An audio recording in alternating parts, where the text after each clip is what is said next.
Hi, I'm Amber Cook. Welcome to my podcast, The Dragonfly Connection. Join me every Wednesday for open, honest, inspiring, and healing conversations with people who face their own health and life challenges, worked through them, and now are on a mission to help you live a healthier, more fulfilling life.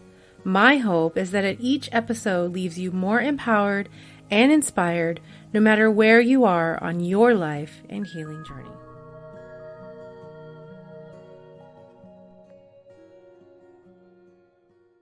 First of all, I apologize for my nasally voice right now. Not in this episode, so you don't have to listen to it for much longer as it was recorded last month, but right now. I'm at the tail end of my healing journey from COVID, and I am on the mend, but the congestion is the thing that's just wanting to stick with me a little bit longer. So anyway, let's just get this episode started in a minute. I'm going to give it my normal intro, though, so you just have to listen to this nasally voice a few more minutes. My guest today is Rachel West, and this is her second time being on the podcast.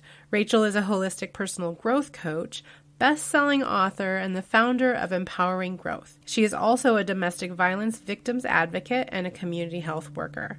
Rachel focuses on helping others with mindset improvement and their mental health with a specialty in addiction. She has a belief that you must do the inner work if you want the outer to work, and understands firsthand how releasing negative mental, emotional, and behavioral programming helps you feel, hear, and see new possibilities simply by shifting your thoughts so they can achieve the results you dream of at a much higher level. One of her favorite quotes from Stacey O'Byrne: "Choice is a powerful thing. Suffering is always optional." And in most cases, I agree with this statement wholeheartedly. Sometimes in our lives, horrible things do happen. Tragedies, traumatic experiences, things that are truly not our fault. And sometimes things that we don't even have actual recognition of because they happened to us as children, or even to our ancestors. Those things or events have the potential to wreak havoc in our lives when just left to run amok in our subconscious. I have a lot of personal experience with this. If you've been listening to this podcast any length of time, you know that also a lot of my guests have experiences with this. And I know for a fact that left buried and untreated can lead to mental health challenges as well as addiction. In this episode, that's what we're going to focus on. The buried emotions, the untruths we tell ourselves, the programming, the roots of the problems. And then we're going to chat about some ways to heal those things in our life and how to start helping others. Because suffering is optional. We can all choose to start our healing journey or not.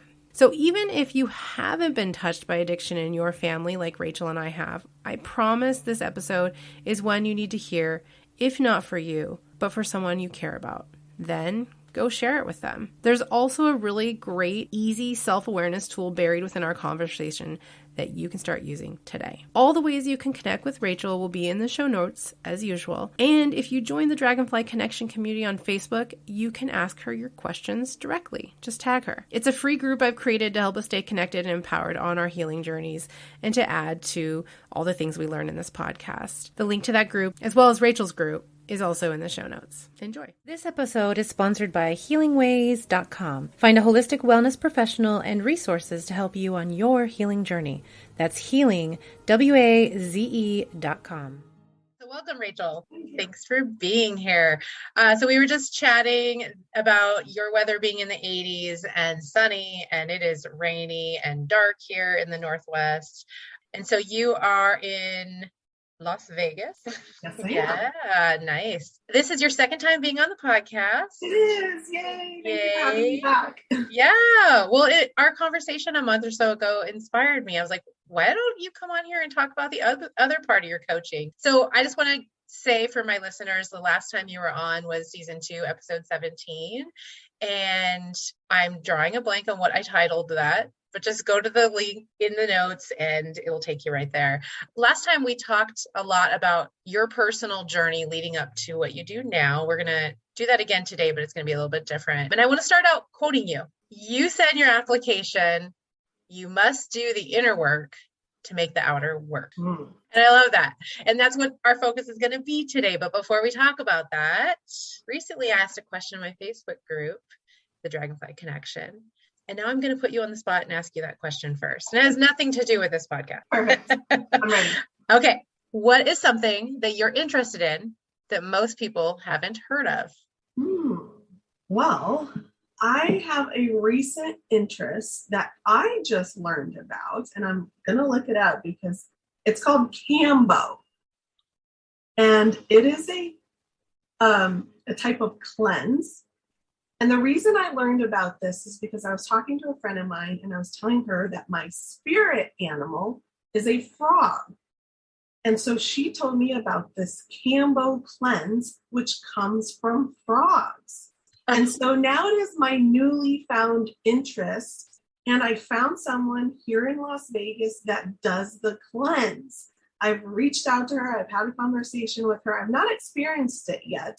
Okay. But it's like a holistic type cleanse that helps people who are struggling with mental health and addiction, which is also really great to know. And so it's something I want to do in the future and just keep learning more about it. And if you don't know what it is, and if you've never heard of it, look it up. It's Kambo, Cambo Cleanse. And it has to do with something that the frog makes that they use. It's kind of like you can't take it internally. It's like something you have to put externally on your body.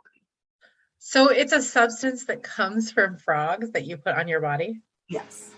Oh my gosh, Rachel, you have to share more about this when you start it. I am super curious.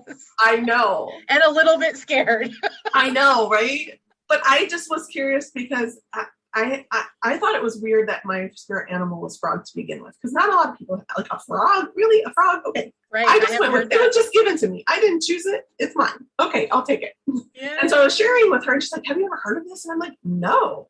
And so I started looking more into it, and I'm really interested in it, and I want to experience it at least one time just so that I could say that I did it. Right. Okay. Yeah, that's exciting. And a frog. Yeah. So that's something I haven't heard of either. So that's pretty cool. I'm just imagining this super cute little frog that's kind of just like sitting on your shoulder, hopping around as you like following behind you. Yeah. I mean, the more I look into frogs, I get it. Like the transformation process of a frog and just their like calmness, but they just kind of hang out. They're kind of chill unless they're getting disturbed, and then they have to, do what they do and protect themselves, right? Mm-hmm. Oh, yeah. Okay. I can see that for sure. Yeah. All right. Well, yeah. So speaking of transformation, then that's a great segue. Thank you. Last time, like I mentioned before, we did talk a lot about your story, your personal story. And I do want to just touch on that today because that's really important. It's an important piece for people listening to understand what inspired you to help others with their mental health and addiction. So yeah, if you could kind of just share the Cliff Notes version of that, remind me and my listeners. Mm-hmm. Well, I stumbled into NLP, Neuro-Linguistic Programming, which is the science and study of human excellence. Stumbled into it through my prior business, which was graphic design. Mm-hmm. Came across it and decided to start studying it for communication purposes to discover how people process information, how they communicate. So I wanted to learn the psychology piece so that I could help my clients use that in their marketing. And going through the NLP journey, getting my master's practitioner certification is where I discovered I didn't want to be using these tools for communication and marketing purposes. I wanted to be using them to help people who are stuck and who are struggling. That comes from my family. A lot of my family members struggle with various addictions, from substance abuse, alcohol, gambling, food addictions, to self-harm. And mental health plays a lot into that, the anxiety, the depression. Luckily, I never struggled with anything myself, but being that family member, being on the sideline, seeing what it does to them and how dark of a place they get themselves to, and seeing what it does to the family as a whole is what inspired me to become the coach that I am and to help those people who are stuck, to help those family members navigate their life with having this person in their life who is sometimes toxic, sometimes, it's like, oh, I love that person because it's my mother or it's my child or it's my sibling or whoever it is. And you want the best for them. You want to give them help. And the thing is that we have to learn is that we can't do the work for them. Mm-hmm. We have to get them to the point where they see that they are ready and need and want the help themselves. So helping the family member kind of cope with that, understand that, and show up as their best self will help them through it. Yeah, definitely. So you were saying that you, fortunately, don't have any addiction issues and mentally you're pretty healthy, but I'm sure, it's your focus to help others because this is what you witnessed. This is what you were part of. You were surrounded by this energy. How did you get off scot-free? Did you? I'm sure there's like some kind of something in there that you've had to work through and process. There is definitely things that I've had to work through. More so the mind chatter, the belief in self, the confidence. So for me, it started for me, my journey started at 2 years old when my parents divorced. That was the first significant event that happened in my life that led me on my path of discovery of who I was. Now at 2 years old, you don't know that. Yeah. But that's where the limiting beliefs come in. Well, my dad's not really around that much. Well, that must mean that I'm not important. I don't matter. So then that goes into your self-worth and your confidence. And so then it goes into, for me, was being quiet and shy. Well, if my dad's not around and I'm not worth it and I'm not of value or I'm not important to this person in my life, which is not the case. This is just my perception of what was happening at 2 years old. Yeah. Then it flowed into other relationships with friends, with boyfriends, personal relationships. And then on my mom, I grew up with my mom, living with her, and she was in and out of relationships with these abusive, alcoholic, drunk, narcotic using men. So that's where it came in. So it was really, for me, men in my life, that my dad wasn't there. And then these men, I would get attached to them as the father figure, and then they would leave. And so that developed the thing with don't let people get too close to me. Interesting. So I put up a wall and was like, okay, you can only get so close because I'm not letting you in because you're not going to stay anyway. So that's kind of just what I had learned. And that flows into every other area of your life, which you don't realize, because if you're putting a wall up for one person, it's up for everybody. It's up for your kids. It's up for your future relationships. It's for your coworkers or your clients. And so discovering those habits that we created at a young age that we don't know we did and working through them. Yes. So when did you become aware that these patterns, these beliefs were deep inside of you? Because a lot of times they're stuck pretty deep. Sometimes they come to the surface, but a lot of times they're in there, especially when they start at 2 years old. Was it before you started training in NLP, or was this something that came into your awareness before that? I think I always had it. I just didn't know, because we don't know what we don't know. And I didn't know the tools, and I didn't trust myself at that point. I didn't trust others. I didn't trust myself either. And so I feel like in our mind, everything is there. So every event, every experience, every memory we have is stored in our brain. I call it a filing cabinet. Once it's in there, it's in there. And we can work through it by rediscovering and pulling it out and working on it. So I think, going back to your question, sorry. No, that's good. That's fine. I like tangents. I think I always had it. I just didn't know it because I wasn't aware. So I would have this kind of a gut feeling, and I would follow it, but I didn't really know. I was just doing it. But now that I know and I have the tools, and I look back and, oh, maybe I was using that then. So I would say it wasn't until my NLP journey that I really got the awareness to start paying attention to myself. We have that intuition. We're all born with it. And at some point in our life, we're taught or told that not to follow it for some reason. We stop trusting ourselves. We think it's woo-woo or whatever people think or are told, that they stop listening to that gut feeling that we get. We all get it. And then we think like, oh, and we start questioning it. Oh, maybe it's not that. Maybe it's this. And so if you really take the time to sit in it and pay attention to it, it's there. It's always been there. We just forget about it. We just ignore it. We just move on or whatever we choose to do. Beginning my personal growth journey through NLP opened up that awareness for me, doing that inner work, doing that emotional work. I call it emotional awareness. We have to have that emotional awareness so that we are aware of what's happening or what happened in the past that we're still carrying with us, that's just running in the background. Nice. Yes. Very, very true. Very important. Can you remind my listeners what NLP is before we talk any more about that and other things?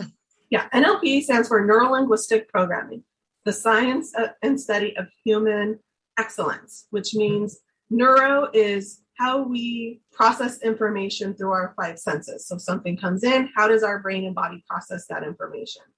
Communication, how we're communicating internally with ourselves, that bully in the brain. What is that person saying? And how are we communicating externally to other people? And then the programming is how we were raised, those things, those events that I was talking about, how those impacted us.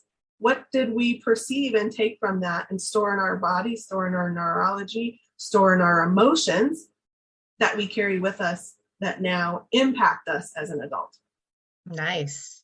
So is it similar to hypnosis, or is it just the language we use? It is similar to hypnosis. So I'm not certified in hypnotherapy.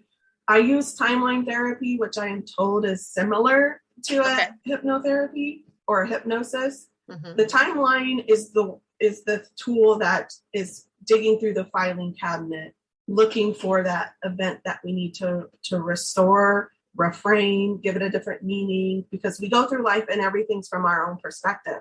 We don't see that there's another side to it. Yeah. So if I help you see that, oh, your father really did love you. It wasn't that he didn't want to be around you. He lives in another state and, factors come into play. But as a 2-year-old, you don't know that. So you start thinking that from the beginning, and then it just lives with you as you go. Yeah. Okay. So it teaches you then to kind of look at the reality of the situation, maybe? Yes. Okay. Interesting. Before NLP, had you tried any, like the timeline therapy, meditation, shamanic journeying? You gave me a huge list, amazing. You have a huge toolbox. Pendulum, Reiki, aromatherapy, sound therapy, vibration therapy. No, I had not used any of that. Oh my gosh. Okay. Yes, I was not aware at all. I had no idea what personal development was. I didn't even know it was a thing. It was this NLP that I just tripped into and thought I was studying it because I was that quiet and shy person my whole life. It affected my personal relationships. And now I was a brand new business owner, had a partner, and I had clients, and I was a marketing specialist, and yet I struggled to communicate to people. And I'm like, this is a problem. Now it's flowing into my business, my professional life. I need to do something about this. And then NLP showed up, and I went with that. And so I believe everything happens for a reason. And I believe I was led to this NLP for a purpose, a bigger purpose than what I thought I was getting into it for. It's such a great tool, such great experience if you open yourself and allow yourself to experience the process and go through it. I knew when I first started that I had a lot of work to do, that I didn't trust myself. I didn't trust other people. I was very quiet and shy and didn't want to say the wrong thing. So I didn't really say anything at all. And confidence was not there. Belief in self was not there. My value was not there. I didn't see any of that. And it was just going through these classes, these trainings, learning, gaining the tools. You really do that inner work. And I had discovered that I would wait until the crash and burn happened before I took action. I could feel it coming, and I knew it was coming, but I would still wait until I got to the crash and burn, because then I was like, well, that's the bottom. Now I can use this to push off and do what I want to do. Interesting. Yeah. And I was saying that to my partner that I was working with, like, I know, I can feel it. It's coming again. This crash and burn. Why am I waiting for this crash and burn to come if I know it's coming? Why don't I just do what I want to do now? And when I had that awareness and discovered I want to be coaching, I want to be giving other people these tools and helping them through their struggles, through their stuck states, move forward. I no longer waited till the end, till the crash and burn, till the bottom. I just moved on. And so I transitioned from my graphic design business to coaching business in 3.5 months. It was a very quick transition because I was like, I know that I want to do this. I'm aware of it. Why am I going to wait? What's the purpose of it? I'm tired of waiting. I've been waiting all this time. And so it was easy to transition. Luckily, my partner, she was going through this whole NLP journey with me. She got it. She understood it. She's like, I don't want to be a coach. She wants to use it for communication purposes. Perfectly okay. And then it opened my awareness to other modalities. I really felt compelled to start my spiritual journey, which is where I learned most of those tools from. I did a year-long group coaching session with a spiritualist where they taught us those different tools, from pendulums and journeys and finding your spirit guide and your spirit animal clearings and aromatherapy and crystals and you name it. Yeah, I'm like, should I bring out the list? And that's amazing. So how has your life changed?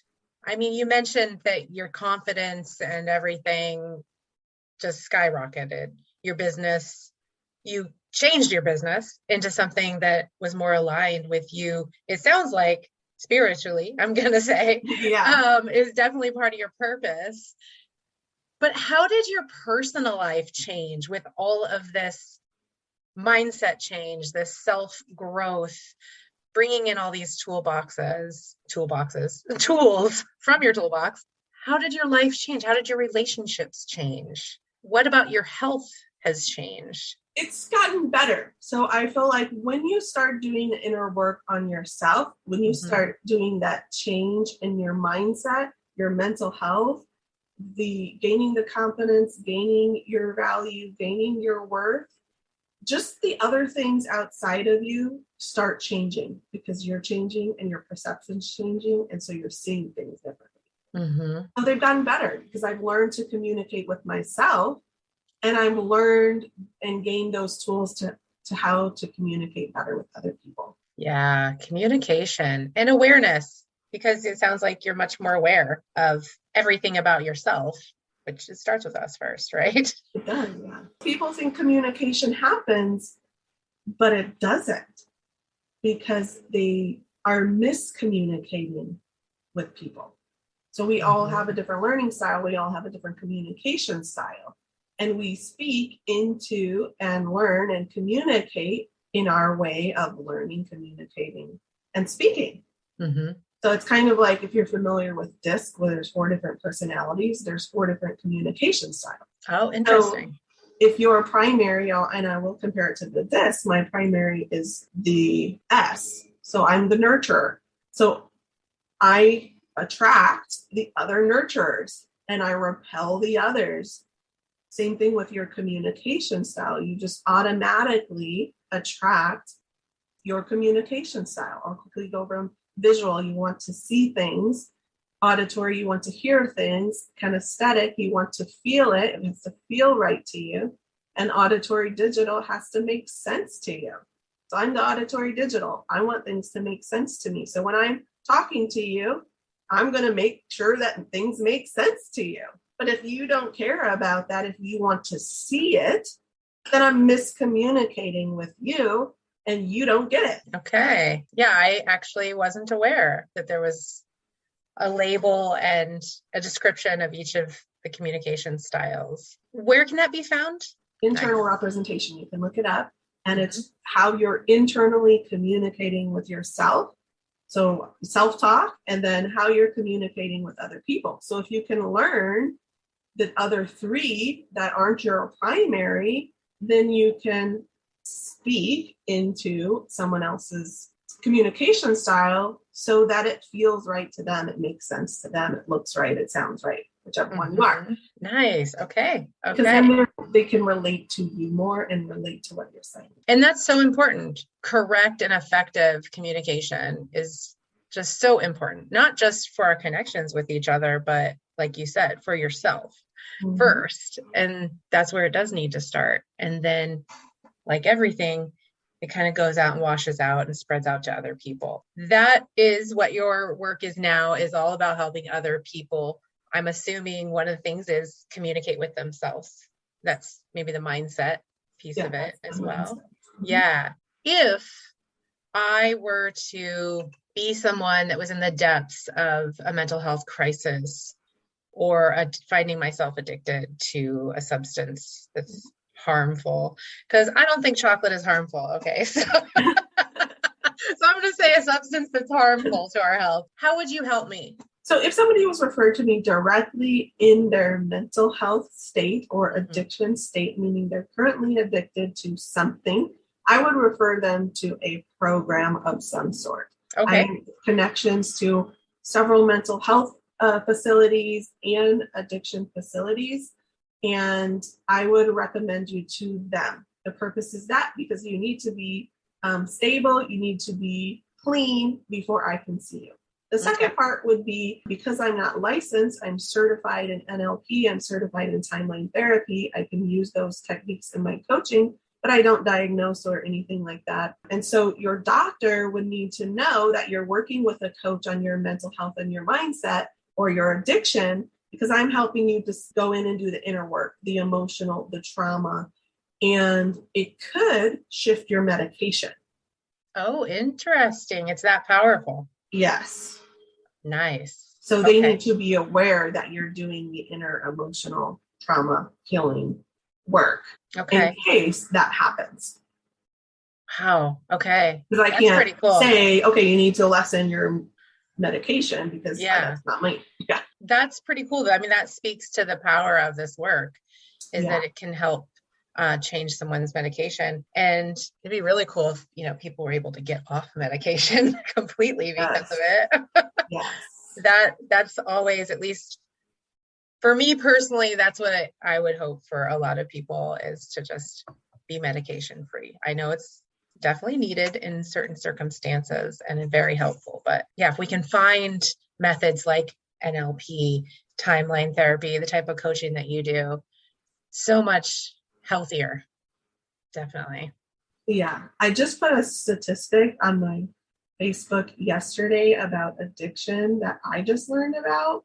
Yeah, tell me. Which is, there are 23 million people in recovery in the United States. Only 8 million of them choose a 12-step model program. So that's leaving 15 million individuals seeking alternative solutions for their recovery. So if you know somebody seeking alternative solutions for their recovery, NLP and timeline therapy is definitely a tool that will get you results. Nice. Okay. Yes. Yeah, because the 12-step program is not for everybody. Yeah. Definitely. There's never a one-size-fits-all model for any of this. What kind of results have you seen besides the medication change? Well, not in yourself, because we just talked about that, but in other people coming out of addiction that have already gone through treatment? Without naming names, of course, it's confidential, but kind of tell us about that that situation, that person? Yeah, so it is a transformational process. The first part is getting them to trust you. The second part is helping them create a new identity, meaning they've gone through this mental health diagnosis. They've gone through this addiction diagnosis, which was their identity. I was addicted to drinking. I was addicted to heroin, or whatever it is that they choose, the outlet. That's who they were. Now that they're clean, they're sober, they're on a new path. Now, the hardest part is, who am I now? Yes. What is my new identity? Yes. Where do I start?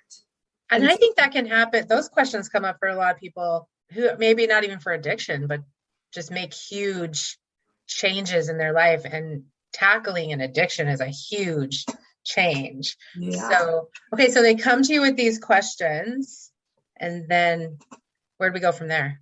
And then we're helping them peel back those layers. I compare it to an onion. We work on one thing, peels back, and it's really diving in to the root.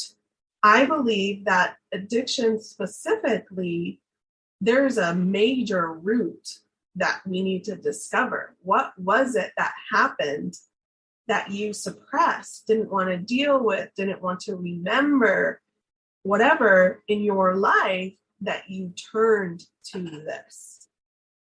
Some people think, well, they tried it and they get addicted. But why did you try it in the first place? Why didn't you say no? What made you say yes? Did you feel pressure? Did you not feel worthy enough? Did you not have the self-confidence? Like, something happened. Or some people say, well, they see their parents do it, and so then they do it, which could be a thing, because we learn how to do life from the most influential people before the age of 7. Called our imprint years. So who we're surrounded with influence us. So if we seeing our parents an alcoholic and you grow up with that, you might think that that's how you do life. It's normal to you. So then you become that. And or maybe you're neglected. You don't feel worthy. You don't feel loved because the parent's not really there. So then you become the alcoholic because of that reason. So there's so many different things that come into play. Yeah, well, I mean, I have a son who's an alcoholic, and like you, I'd say majority of my family have some kind of addiction issues. It often isn't the substance itself, right? Like you said, some people say, oh, I just tried it and I liked it.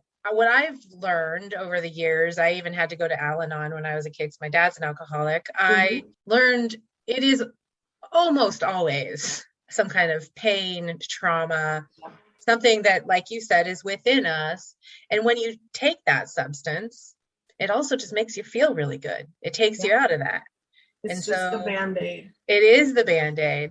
Okay, so your work helps people dig in and find out how this became a problem to begin with. Okay. Correct the problem, then there's no more problem. So the other piece to it, and what I teach, and this is purely my own belief, is that going to a 12-step type program. Again, we already talked about it. It's one way of doing it. You can get results, and people do very well on it. I feel from a mindset perspective, it's heavy to say, I really believe in the I am statement. Hi, I'm Rachel. I'm an alcoholic. Every day, every month, every week, however often you're going to these meetings, I am an alcoholic. What are you doing to yourself? Oh my God, I just had a huge aha moment. It's like, I just have to sit with that for a second. Yeah. I know, see? But I feel like it's a backpack that people have to label themselves and carry that with them their entire life. No, that's who you were. You are no longer that. Why are you confirming yourself every day? I am an alcoholic. No, past you were. Yes. I just had a conversation with somebody else that her podcast will be coming out, I think right around the same time this one was. This is really awesome. She said in that conversation, it's going to be public, that she was a bulimic. We talked almost very similar but different about that whole word in recovery. And so she was told, if she had stayed in that 12-step program, she would have to say all the time that she was a bulimic. And she's like, no, I was. Yeah. That's who I was. Exactly what you just said. Yes. This whole I am an alcoholic and saying it every day. I have known alcoholics that have tried the 12-step program and they haven't come out and said exactly what you just said, but very similar. They're just like, I felt like I was going there every day being programmed. Yeah. And that's what's happening. That's the mindset thing. What's happening? That's the mindset thing. Yes. Okay. So I feel like it's a backpack of rocks to like, okay, I'm 36 years old. Let's say I was an alcoholic. So you're telling me for the rest of my life, I have to go to these meetings and every day tell myself I'm an alcoholic to remind myself that I'm an alcoholic so that I don't drink. I already know that. But getting to the root, figuring out that internal problem and working through that problem, you no longer have to carry that label because it won't exist. It's gone. We've dealt with it. Yeah. And it can be scary for people to have to do that inner work. And let me tell you, it's worth it. Yes, it is. I agree with you. But yeah, what are some of the reasons why it's scary? Because it is for a lot of people. And I've even experienced that. Because it's uncomfortable, because it's not normal for people. It is normal, but most people have the belief that we can't express ourselves. We can't be our true self. We have to show up in a way that other people want us to. Well, if you say, Amber, how's your day? And I say, oh, I'm a mess. I'm falling apart, blah, blah, blah. I'm Eeyore. Yeah. Do you really want to hear that? No. So people just show up and say, oh, yeah, I'm good. I'm great. They feel like they can't express themselves or they're embarrassed to say, oh, Amber, I'm a mess. I'm all falling apart. I'm Eeyore down all the time. So it's the embarrassment. It's the verbalization of somebody having to say, I need help. I'm struggling. I don't know what to do. People don't want to admit that. And it's okay to admit that. Yeah. But it is scary because we are not only programmed by society, like you were just saying, but it's even in our subconscious that we're supposed to protect ourselves all the time and stay within the tribe, right? Like you do things that get you ostracized, like making people uncomfortable by sharing your true feelings. Yeah. You might die, in caveman times, you're going to die if you're kicked out of your tribe. And so we're still think that's part of our genetic makeup, programming. It's part of the programming from caveman times. Yes, it is. Because we're evolving, but yet our mindset's not evolving because we're still thinking caveman-like. I'd say this, and I will say this for you guys. Our programming is like a computer. It's running in the background. We don't know it's there. It's caveman time. Your cell phone, your smart devices, your computer, how often is it updating itself? All the time. When are you updating your brain? Are you still operating on Windows 1? Are you still operating on Mac OS? Most people are caveman time. Yes. I just had this vision of Atari versus the latest game system. Yeah. Oh, that's funny. It's just one little stick. Yes. We need to evolve.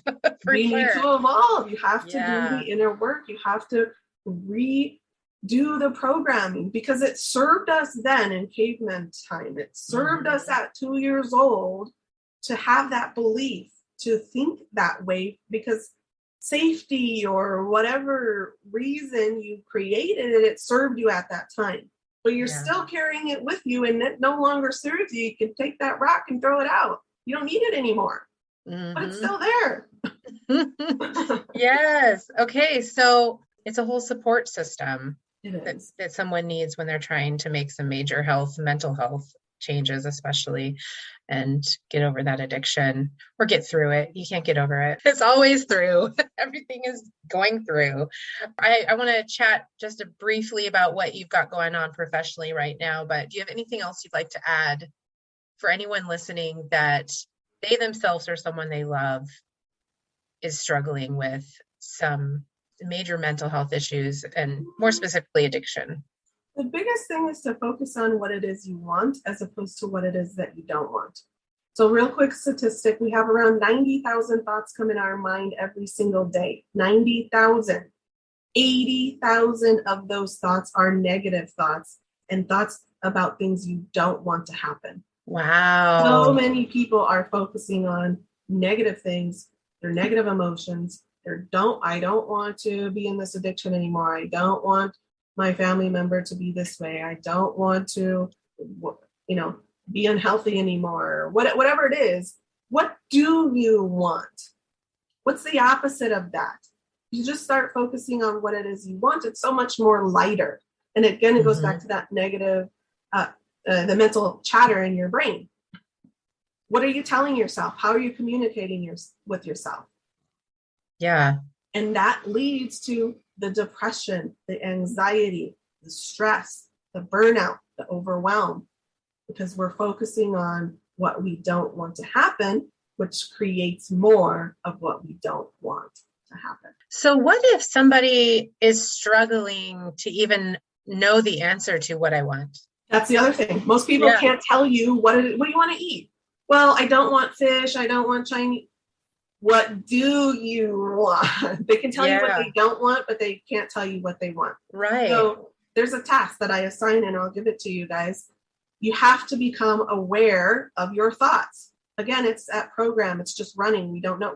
We're hearing them because they're our thoughts, but we're not hearing them. So you have to have that awareness.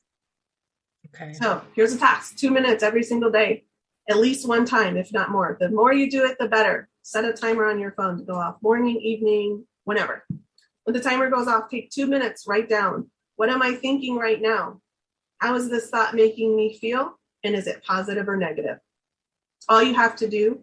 And the reason why you do this is because then you have a visual data collection of your thoughts. What are you thinking throughout your day? Maybe you're more positive in the morning, but not in the afternoon or the evening. Or maybe on Mondays you are because you're doing something and your mind's distracted, but on the Tuesdays you're not.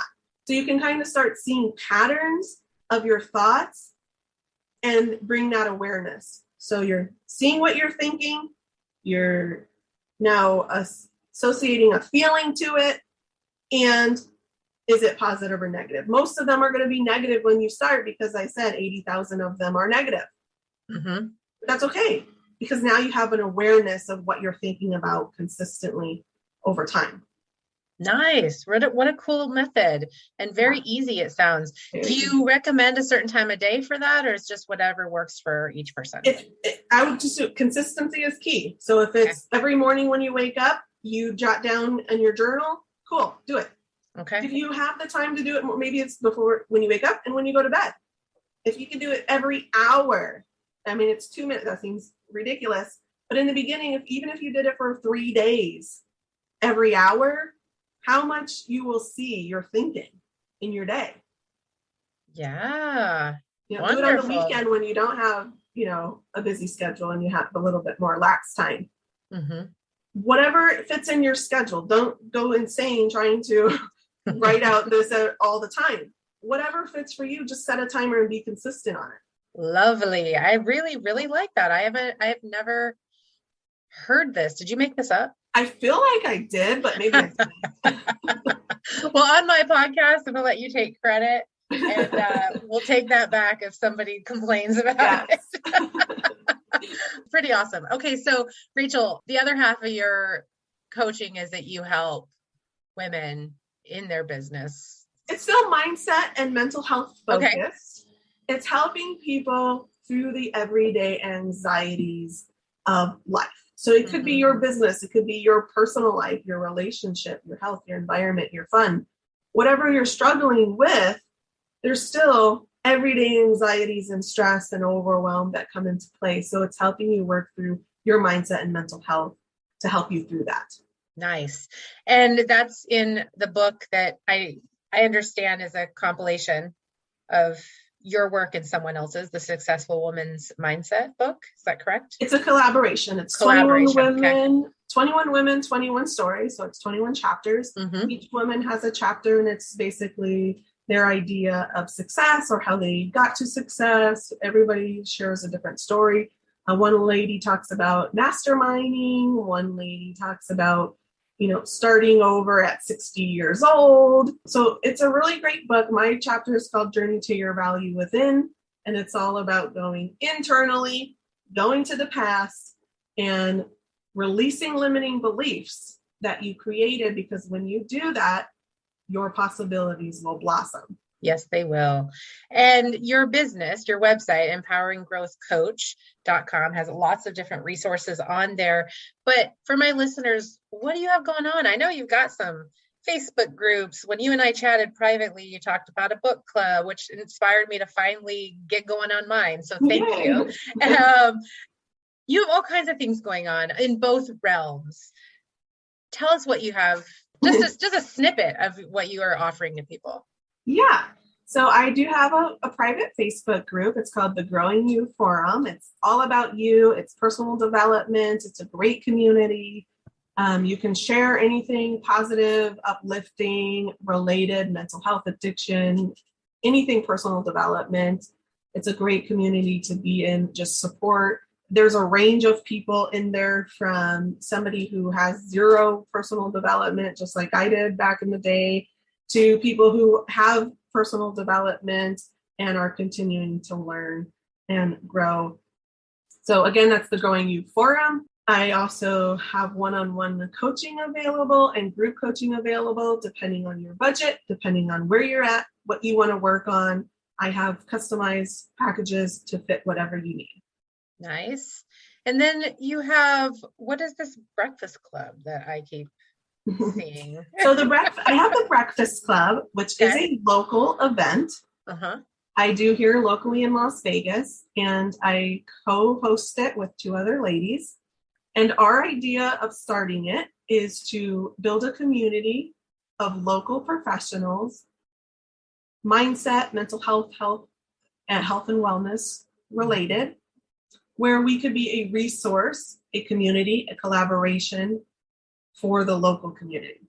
So now we have True Connections lunch that goes monthly as well, and phenomenal turnout, great community. If you are not local and you are ever in Las Vegas, look me up. You can join. It's open to everybody. We do have community online, so you can join the Breakfast Club community or the True Connections LV on Facebook. Cool. To see what's happening in there. But it is an in-person live event. Very cool. You have all kinds of things going on. And any thoughts on doing more books? I am writing my next book. I don't have an end time for when it's going to be complete. I'm kind of working on it as I get inspired to write something. It is called The Kindness Factor. And it's all about seeing the good in you and helping you see the good in you. Yeah, we need more of that in this world for sure. Oh, well, thank you. You're living it. You're living that kindness factor, Rachel. Yes. You are. So it is a blessing to know you. And thank you for being on my podcast for a second time. Yes. And I always like to just put the offer out there. Anything else you want to say? Are we good? I think we're good. I'll leave them with that. Yeah, I think that's great. Thank you, Rachel. Thank you.